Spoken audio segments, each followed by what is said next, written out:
David, we've been watching and helping David for over a year. And, David was first out of the gate to run against Costa, and Costa, of course, is going to another district. But David's pretty much staying put in the same area. It's a different district now. It's CD 13, Congressional District 13. But David has been working consistently and very hard for well over a year, going to events and meeting people, going to churches and all sorts of things.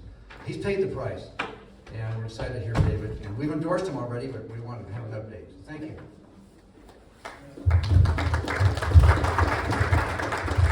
So, I don't know, this is difficult going after Amnon. So, he's such a great guy. He's funny. So, I'm excited, and I want to know how many people in this room are excited.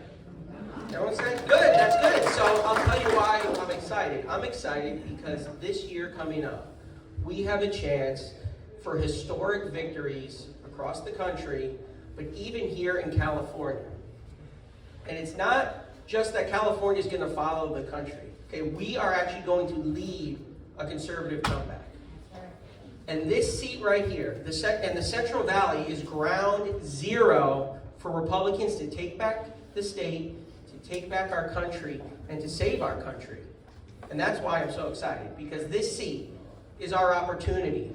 It's an open seat. We don't get that very often. There's no incumbent. Jim Costa has moved on. I'm sure everyone in the district that I've talked to so far around is happy that he's moved on. So it's an open seat. It's going to be highly competitive.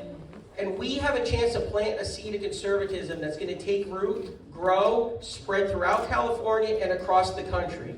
And next year, there are going to be people who are shocked when they see the results coming from the Central Valley. And that's one thing the recall showed us. We can be upset that the recall didn't pass, but the one thing the recall showed us, right there on that map, if you look for it, this is the path forward.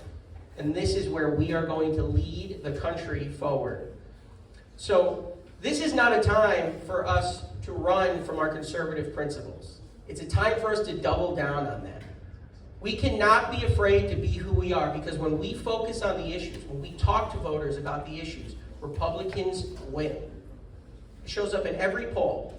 When they talk, say, what do you stand on this issue? The voters overwhelmingly pick the conservative Republican issue. And people in California, in this part of California, they're tired. They're fed up. They've had enough. Matt and I have been blessed to have Matt help me now for a year. And we go around and we get it all the time. What do they want? They want common sense, right? They want to be able to walk out of their house and feel safe in their own neighborhood. Okay? They want to be able to go to the gas pump and not have to worry if they're going to have enough food to buy groceries for their family. Okay? Because right now a lot of people are having to make that choice. And our representatives in Washington, they're talking about millions of different things every day, spending billions of dollars, and not 1 cent of that has gone to alleviating the cost of living crisis we're in. And that is a dereliction of duty. And we are the ones who are suffering. And that is why I stood up. Because we need people that are going to go there and they are not afraid to fight. Okay? Our schools, I was a teacher. Okay? I've seen it. We're losing our country in our classroom.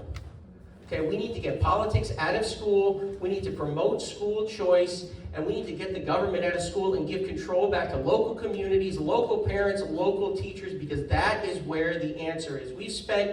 California spent some of the most money on education. We are in the bottom 5 percentile in the country. Throwing money at the problem is not the answer. Throwing money at the problem is how you get record inflation, 8.5% today. Okay? So we have to stop being irresponsible and start taking a look in the mirror and say, what are we doing wrong? And we need to send people there that are going to fight. So this district, it's a great opportunity. It's really big. Those of you who haven't studied it, it goes from west side of Fresno County, Coalinga, from the southernmost point, goes all the way up to San Joaquin County. And when they drew this seat, the independent commission thought that they created a Democrat seat. They said this is a seat that when Adam Gray put his name on the ballot, he thought he won. He thought he was a senator. He was ready to have his party that night. He was wrong. They were wrong. This is a seat that is going to be a Republican seat, not just in this cycle, but from here on out.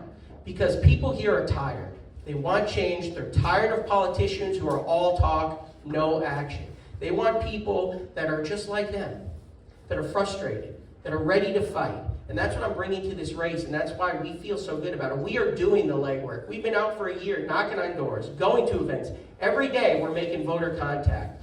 And we are really excited that it's only about 55 days away now, because I can't wait to see the primary results, because we're going to shock some people, and then in November we're going to shock people again.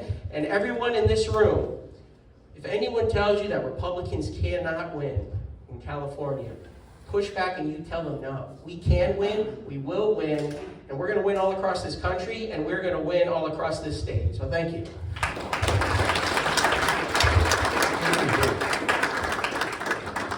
Before we adjourn,